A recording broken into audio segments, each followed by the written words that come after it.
এয়া হৈছে আমাৰ শহুৰ দেউতা বৰ্তমান আমাৰ মাজত নাই। আজি তেখেতৰ একমহীয়া অনুষ্ঠানটি আমি ইয়াতে পাতিছোঁ বেংগলোৰতে। ঘৰতে একেলগে পাতিব নোৱাৰিলোঁ, কৰ্মব্যস্ততাৰ কাৰণে গুচি আহিব লগা হ'ল। আৰু এই বছৰটোতে আমি 3জন আপোন মানুহক হেৰুৱালোঁ। একচুৱেলি 24ত আগষ্ট মাহত মই মোৰ দেউতাক হেৰুৱাইছিলোঁ আৰু 25ৰ এতিয়া এপ্ৰিলত শহুৰ দেউতাক হেৰুৱালোঁ। আৰু মোৰ জেঠাই শহুৰ দেউতা ঢুকোৱা 3 দিনৰ পিছতে মোৰ জেঠাই ঢুকাইছে। গতিকে আমাৰ কাৰণে বছৰটোৱে ভাল নহয় চাগে, তথাপিও আমাৰ ওচৰততো একো নাই, সকলো ভগৱানৰ ওচৰত। গতিকে আহিলোঁ। এতিয়া আৰু বিশেষটো একো নীতি নিয়ম নাজানিলেও মানুহজনৰ বন্ধু 2জনমানক মাতিছোঁ আৰু ল'ৰাটোৰ লগৰ ফ্ৰেণ্ড এজন আহিব।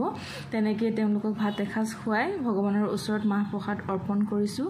এনেকৈ আমাৰ ফালৰ পৰা মাহেকীয়া ভাগ আমি নিয়ম সৰুকৈ অনুষ্ঠানটো কৰি ৰাখিছোঁ। গতিকে য'তেই আছে তেওঁলোক ভগৱানে ভালে ৰাখক, দেউতাকো কুশলে থাকক, আমাকো আশীৰ্বাদ কৰিব।